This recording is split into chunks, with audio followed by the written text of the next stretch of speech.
Hello friends, मेरा नाम वासुदेव शुक्ला है।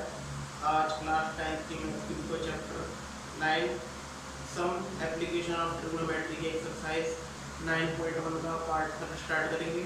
तो वीडियो शुरू करते हैं। तो ये है 12th क्वेश्चन। तो क्वेश्चन में कह रहा है, from the top of a 7 metre high building the angle of elevation of the top of a cable tower is 60 degree and the angle of depression of its foot is 45 degree. Determine the height of the tower. तो देखिए, building के top से, यानी कि 7 metre high building है, तो जो building का टॉप है तो उस पर जो एंगल ऑफ एलिवेशन बन रहा है केबल टावर के टॉप से, तो वो बन रहा है 60 डिग्री और उसी के फुट से 45 डिग्री। तो यहाँ पे हमें क्या करना है, जो हाइट है टावर की वो हमें इसमें निकाल लेंगे। तो यहाँ पे देखिए, कुछ 7 मीटर यहाँ पे हाई बिल्डिंग है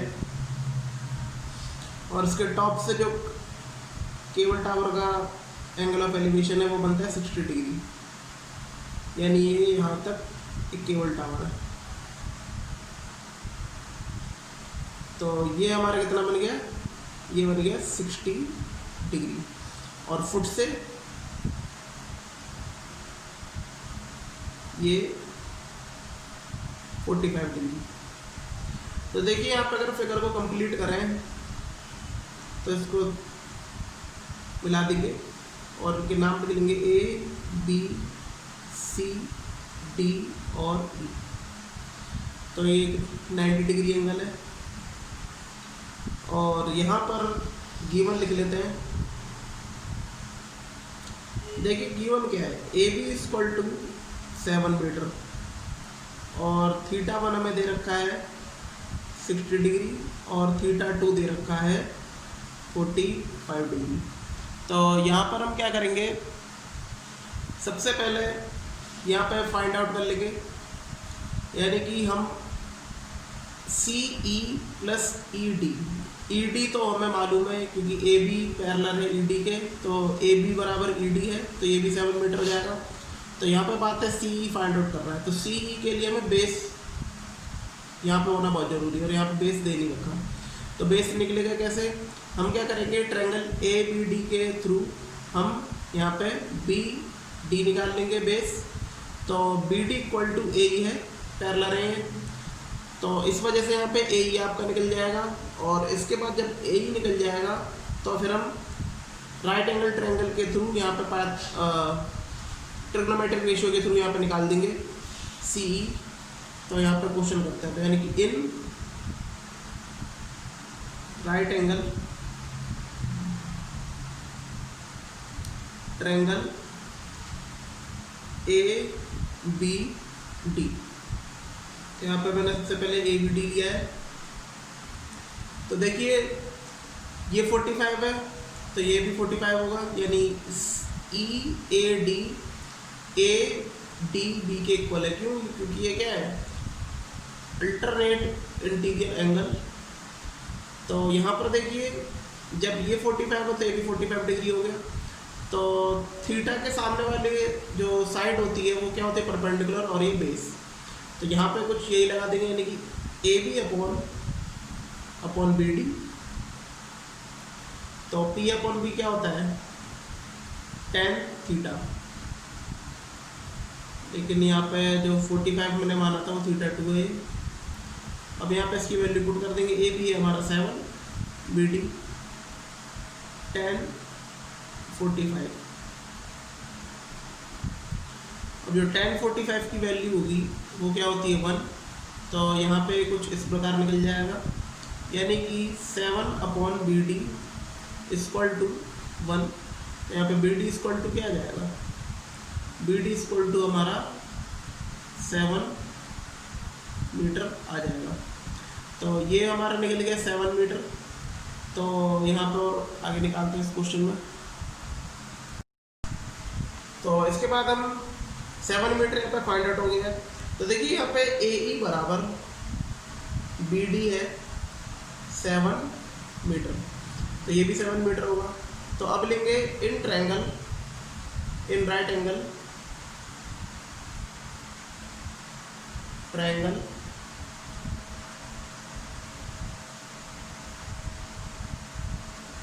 ए ई सी। तो यहाँ पे जब ए ई सी लेंगे तो ए ई सी, तो थीटा के सामने वाला परपेंडिकुलर और बेस, तो यानी कि हम वही ले लेंगे पी अपॉन बी, यानी कि C E upon A E equal to tan theta 1। तो यहाँ पर सी की जो वैल्यू है तो निकालनी है, ए ई हमें मिल चुका है 7, टेन 60 डिग्री। इसके बाद सी ई अपॉन 7, तो जो टेन 60 की जो वैल्यू होती है वो होती है √3,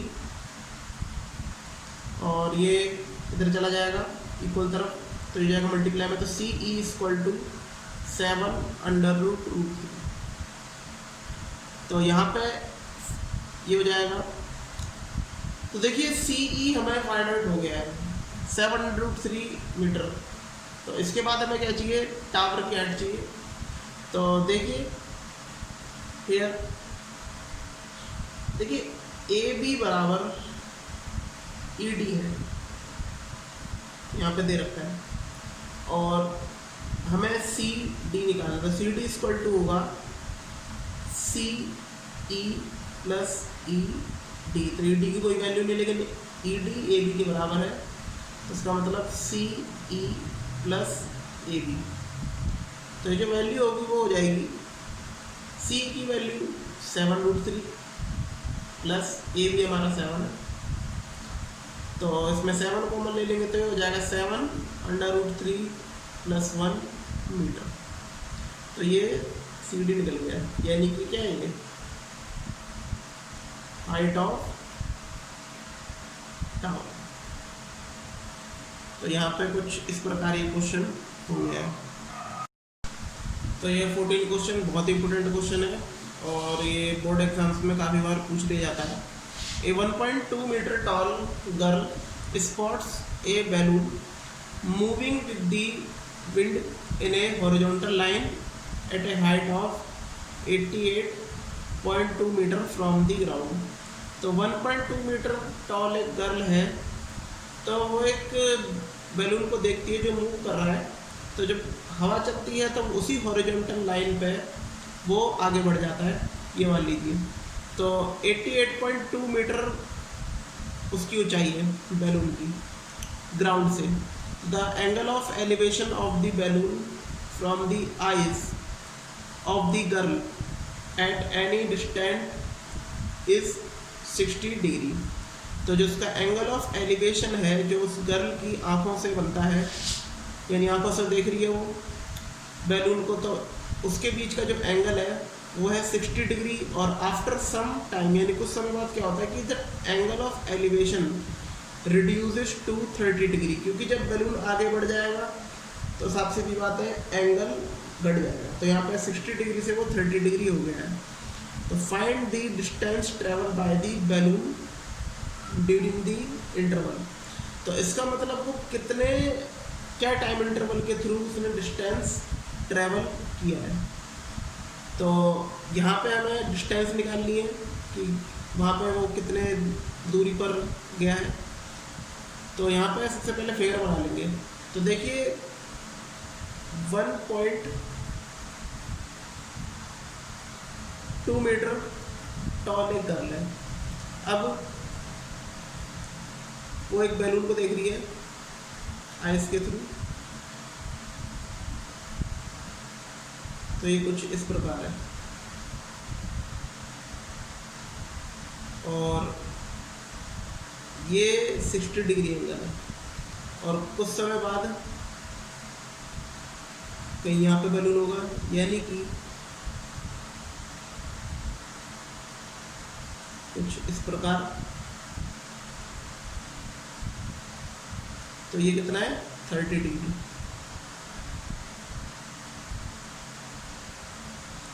तो इस प्रकार फिगर बनेगी, यानी कि ए बी सी और से मान लीजिए P Q R S T. तो ये जो हाइट है ग्राउंड लेवल से वो है 88.2 मीटर। तो जो यहाँ पे गिवन है वो लिख लेते हैं। तो देखिए गिवन, तो देखिए यहाँ पे बी टी इक्वल टू है 1.2 मीटर, और यहाँ पे देखिए a s equal to p are,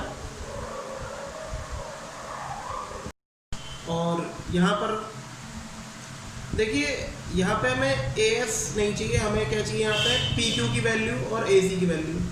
तो देखिए पी क्यू की वैल्यू कैसे निकल जाएगी, यहाँ पे हम क्या करेंगे, पी क्यू बराबर क्या होगा, जब मैं पी आर में से क्या घटा दूंगा, क्यू आर। देखिए क्यू आर बी टी के इक्वल है, ये पैरेलल है, तो यहाँ पे पी आर की वैल्यू जो है वो है 88.2 मीटर, माइनस क्यू आर कर देंगे 1.2 मीटर। तो यहाँ पे इस प्रकार जो वैल्यू निकलेगी वो निकल जाएगी हमारे पास 87 मीटर। तो यानी कि ये भी 87 होगा और ये भी 87 मीटर होगा। तो यहाँ पे अब सीधे हम ट्रायंगल की ओर बढ़ेंगे और निकालेंगे इनकी वैल्यू। तो यहाँ पे और गिवन क्या दे रखा था, देखिए ए सी इक्वल टू पी क्यू है, और यहाँ पर ए सी इक्वल टू पी क्यू ये किसके बराबर है, 87 मीटर के। और यहाँ पर हमें क्या फाइंड आउट करना है, हमें फाइंड आउट करना है ए पी, यानी वो ए से लेके पी तक कितने डिस्टेंस पे गया। तो यहाँ पर इसको हम ज्वाइन कर देंगे, तो हमें ए पी फाइंड आउट करना है। और देखिए यहाँ पे θ1 जो है वो है 60 डिग्री और θ2 जो है वो है 30 डिग्री। तो हम यहाँ पे क्या करेंगे, in right angle triangle a b c. तो यहाँ पे देखिए 87 है, तो 60 डिग्री के सामने यानी थीटा के सामने वाली साइड परपेंडिकुलर और ये बी सी जो है वो बेस। तो यहाँ पे क्या हो जाएगा, A C upon B C equal to tan θ1। तो यहाँ पे ए सी की जो वैल्यू है वो 87 है अपॉन बी सी, तो यहाँ पे निकलेगा ही, तो इक्वल टू tan 60 डिग्री। तो 87 अपॉन बी सी, tan 60 की जो वैल्यू है वो होती है √3।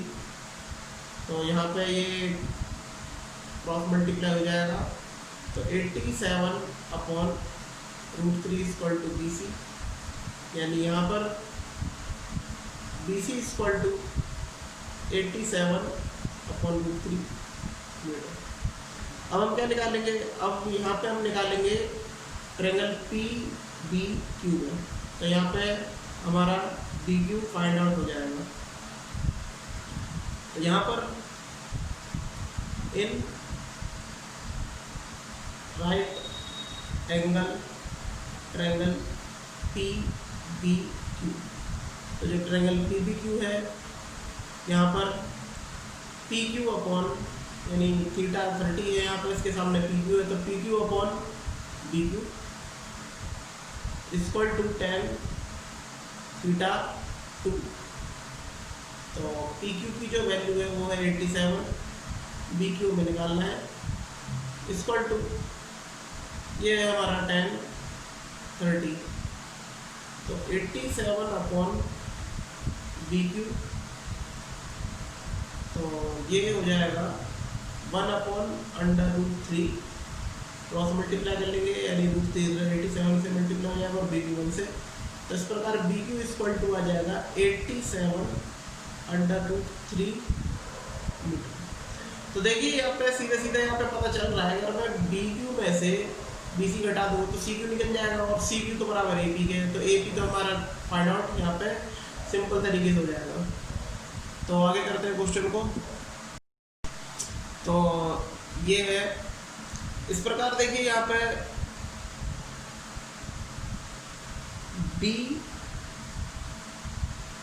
क्यू हमें दे रखा है 87/√3 और यहाँ पे जो बी सी दे रखा था वो दे रखा था 87/√3 मीटर। तो यहाँ पे देखिए सी क्यू निकल जाएगा, यानी कि c q equal to c q कैसे निकलेगा, जब मैं बी क्यू में से बी सी घटाऊँगा। तो यहाँ पे ये कुछ इस प्रकार है, यानी कि बी क्यू की वैल्यू है 87/√3 और ये हो जाएगी -87/√3। तो देखिए इसमें 87 दोनों में यहाँ पे क्या है, कॉमन है, तो इस वजह से यहाँ पर 87/√3 1/√3, तो ये कौन हो जाएगा 87। देखिए यहाँ पे एलसीएम ले लेंगे तो √3 3 हो जाएगा ये, यानी कि 3 - 1/√3 और ये 87 × 2 3 में से 1 गया √3। तो यहाँ पे हम क्या कर लेंगे, देखिए √3 से हम क्या कर लेंगे, यहाँ पे रेसलेशन कर सकते हैं, यानी √3 से ऊपर और नीचे मल्टीप्लाई कर देंगे। तो ये हो जाएगा 87/2 √3 और √3 के ऊपर मल्टीप्लाई √3 की नीचे। तो यहाँ पर 87 × 2 × √3, रूट से रूट कट जाएगा तो 3 आ जाएगा, तो 3 से 87 कितने टाइम्स कट जाएगा, यानी कि 3 × 2 = 6 और 3 × 9 = 27, यानी 29 टाइम्स कट जाएगा 2 × √3। तो ये आ जाएगा 58/√3 मीटर।